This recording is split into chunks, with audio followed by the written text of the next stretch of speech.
ભારતની પુત્રી સુનિતા વિલિયમ્સ 9 મહિના અવકાશમાં સમય ગાળ્યા બાદ પરત પૃથ્વી પર ફર્યા હોય ત્યારે આપણા સૌ માટે આ એક ખુશીની વાત છે, સાથે જ ગર્વ લેવાની પણ બાબત છે।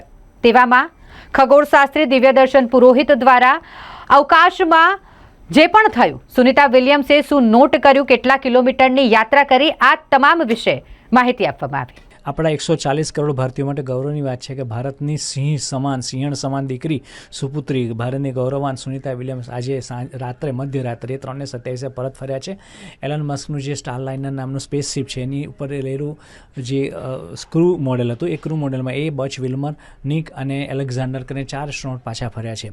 એમાં સુનિતા વિલિયમ્સ અને બચ વિલ્મર 286 દિવસ સુધી ત્યાં કોઈ પોલિટિક્સને કારણે કે ગમે તે કારણે ઉપર સલવાઈ ચૂક્યા હતા, એ આજે 286 દિવસ પછી ફરત ફર્યા છે। પરંતુ એ ગાળામાં સુનિતા વિલિયમ્સે ઘણા બધા રેકોર્ડ સ્થાપી દીધા છે।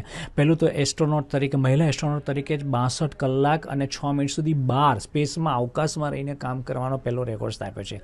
એમણે આ 286 દિવસમાં 19 કરોડ કિલોમીટરની યાત્રા કરી છે। ચંદ્ર ફક્ત 4 લાખ કિલોમીટર છે, 19 કરોડ કિલોમીટર ફર્યા છે અને 4,500 રાઉન્ડ પૃથ્વીના લીધા છે। 4,500 ગુણ્યા 19 વખત એમણે સૂર્યોદય, 16 વખત સૂર્યોદય અને સૂર્યાસ્ત એટલે એમણે જોયા છે। અને સાથે સાથે ત્યાં રહીને એમણે માઇક્રોગ્રેવિટીમાં ઘણા બધા કામ કર્યા છે, કેન્સરને લગતા, બ્લડ સેલ્સને લગતા, સ્ટેમ સેલ્સને લગતા, કૃષિ એટલે એગ્રીકલ્ચરને લગતા, પછી માઇક્રો એટલે બહુ સૂક્ષ્મ જીવાણુ સ્પેસ સ્ટેશનની ફરતે બહારની દિવાલ પર લાગેલા હોય એના પર રિસર્ચ કર્યું છે। પછી ફિલ્ટરનું, એક્સરે ટેલિસ્કોપના ફિલ્ટરનું રિપેરિંગ કામ પણ બહાર જઈને કર્યું છે। એટલે ટૂંકમાં એણે ઘણા બધા કાર્ય બી કર્યા છે જે માનવ સભ્યતા માટે ભવિષ્યમાં કામમાં આવશે।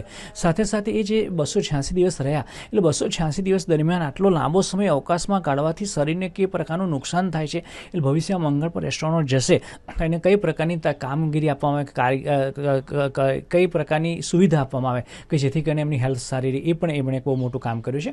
અને આજે રાત્રે સવારે ઉતર્યા પછી, એટલે આપણે મધ્યરાત્રિ ભારતમાં 3:27 થઈ હતી, અમેરિકામાં દિવસ હતો, પરંતુ ત્યારબાદ એમને સીધા રિહેબિલિટેશન સેન્ટર હ્યુસ્ટનમાં આવેલું છે, ફ્લોરિડાની અંદર જ, ત્યાં લઈ જવામાં આવે છે। તેમના ફેમિલી મેમ્બર્સને મળ્યા બાદ એમને 2 મહિનાનું બાળક એટલે ગબડી પડે, ગમે તે બાજુ ગબડી પડે, કેમ કે માઇક્રોગ્રેવિટીમાં કામ કર્યું તેમણે 286 દિવસ સુધી। એટલે એમના બોન્સ એટલે હાડકા નબળા પડી ગયા હોય, હાર્ટને નુકસાન થયું, આંખોને નુકસાન થયું હોય, લોહીના સેલ્સમાં તકલીફ થઈ હોય, વિકિરણોને કારણે હાર્મોન્સમાં બી તકલીફો પેદા થઈ હોય, આ બધી વસ્તુઓનું નિરીક્ષણ પરીક્ષણ કરવામાં આવશે અને પૃથ્વીની ગ્રેવિટી સાથે એ રહી શકે એ પ્રકારની એમને તાલીમ આપવામાં આવશે ફરી વખત। એટલે કુલ 45 દિવસનો એ સમયગાળો જશે। એ દરમિયાન એ પત્યા પછી જ એ બહાર આવશે અને પછી પબ્લિકલી એ જોડાશે। એટલે આપણા માટે ગર્વની ક્ષણો છે। સુનિતા વિલિયમ્સ આપણે ત્યાં પરત ફર્યા છે, એટલે વેલકમ ભારતની સિંહણ, વેલકમ।